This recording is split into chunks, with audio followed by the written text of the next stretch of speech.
Сәлеметсіздер ме оқушылар? Бүгін біз сіздермен тікбұрышты үшбұрыштың қасиеттерін қарастыратын боламыз. Алғашқы қасиеті, кез келген үшбұрыштың үлкен бұрышына қарсы үлкен қабырғасы жатады. Бұл қасиетті біз сіздермен алдыңғы сабақта қарастырған болатынбыз. Енді бізге тікбұрышты үшбұрыштың қасиеті керек, сол себептен мына жерден жалғастырамыз. Тікбұрышты үшбұрыштың ең үлкен бұрышы тік болғандықтан, ең үлкен қабырғасы гипотенузасы болады. Ал катеттері әрқашан гипотенузасынан қысқа болады. Мына берілген суретке қарайтын болсаңыздар, бұрышысы бізде 90 градус болып тұр. Жазып қояйық, бұрышысы 90 градусқа. Осы 90 градусты жасаушы қабырғалары олар бізде катеттер болады. А мен Б екеуі катет. Және де осы екі катетті қосатын үшінші қабырғамыз, ол бізде гипотенуза болады. Демек, мынаусы бізде гипотенузасы. Енді оқушылар, мына жерде кез келген үшбұрыштың үлкен бұрышына қарсы үлкен қабырғасы жатады. Мына жерде 90 градус бізде үлкен бұрыш деп алсақ, оның үлкендігін дәлелдеу үшін мынандай етіп жасақ болады. Үшбұрыштың ішкі бұрыштарының қосындысы 180 градус болса, содан азайтамыз мынау бұрыш саны. Оның мәні бізде 90 градус. Сонда қалғаны бізде 90 градус. Ал осы 90 градус дегеніміз, мына қалған бұрыш Б мен бұрыш А екеуінің қосындысына тең.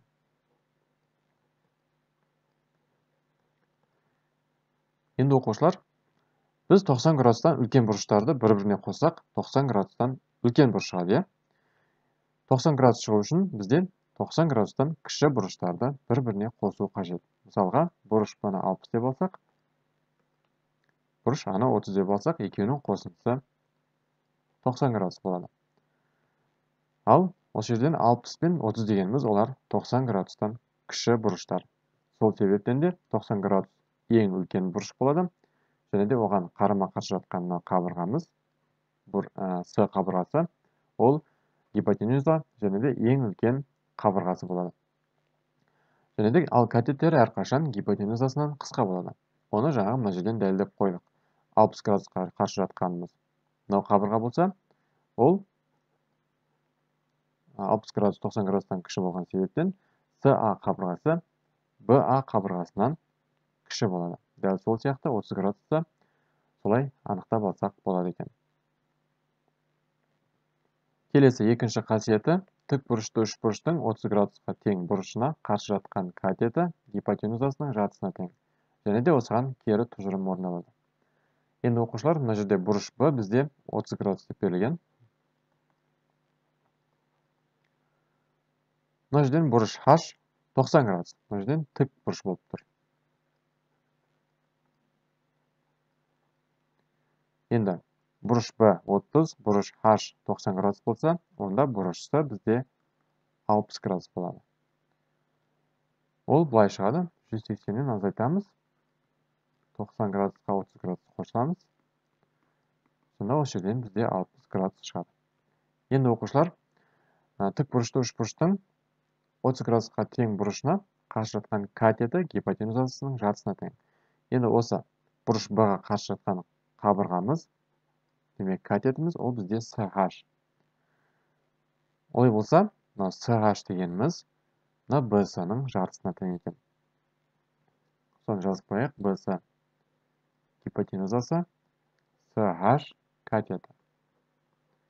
Енді осыдан форма жазатын болсаңыздар, SH тең болады BC-ның жартысына. Демек, BC-ны 2-ге бөлсеңіздер, мына SH-тың мәні шығады екен.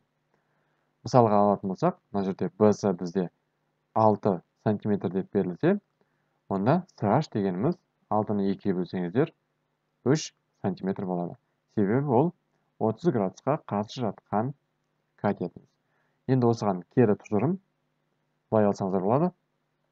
Егер де тік бұрышты үшбұрыштың катеті гипотенузасының жартысына тең болса, онда осы катетке қарсы жатқан бұрышымыз 30 градус болады деп алсаңыздар болады. Енді келесі үшінші қасиетіміз, тең бүйірлі тік бұрышты үшбұрыштың сүйір бұрыштары 45 градусқа тең. тең бүйірлі үшбұрыш дегеніміз өздеріңіз білесіздер, оның бүйір қабырғалары тең болады, иә. Енді мына екеуі бүйір қабырға болса, мына жеріміз 90 градус. Мына суретті басқаша сызсақ, былай болады. Мына жердегі екеуі бүйір қабырғасы, мына суретті айландырып сыздық былайынан.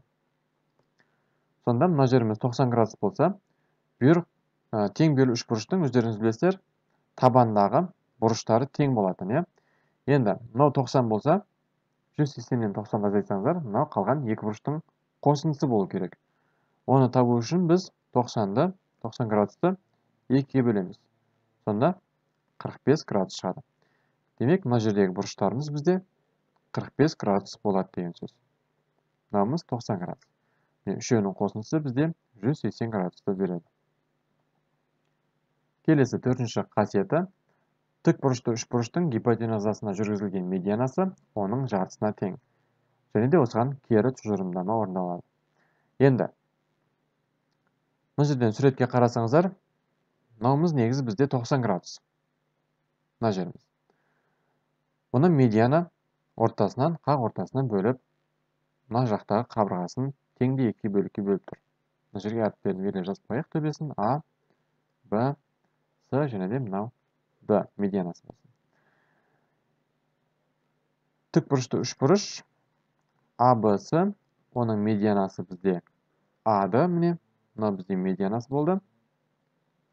Медиана деген өздеріңіз білесіздер, сол қабырғаның түскен қабырғасын теңде 2 бөлікке бөледі. Олай болса, бізде мынау БС қабырғасын БД және ДС қабырғаларына теңде етіп 2 бөлікке бөледі деген сөз. Бұл жерден БД мен ДС екеуі тең. Мына екеуі тең бізде. Енді оқушылар, мына жерге қарасаңыздар, 90 градусты 2-ге бөлсеңіздер, ол 45 градус шығады. Сонда мына жердегі бұрышымыз бізде, қазір мен сіздерге түсінікті болу үшін былай етіп көрсетіп берейін. Мынау бұрышымыз бізде 45 градус болса, мына жағымызда 45 градус. Алдыңғы қасиет бойынша, ол бізде екеуі 45-45 тең болса, ол тең бүйірлі тік бұрышты үшбұрыш болады. Демек, мынау бізде 45, мынау да 45 тең бүйірлі үшбұрыш болу үшін, мына екі қабырғасы тең болу керек. Сонда АД мен ДС екеуі және де БД екеуі тең деген сөз. Демек, мына жерден тік бұрышты үшбұрыштың гипотенузасына жүргізілген медианасы оның жартысына тең деген тұжырымдама орындалып тұр.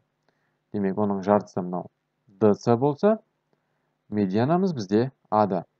Екеуі тең. Дәл сол сияқты мына жақта БД мен А-ды екеуі өзара тең болады екен.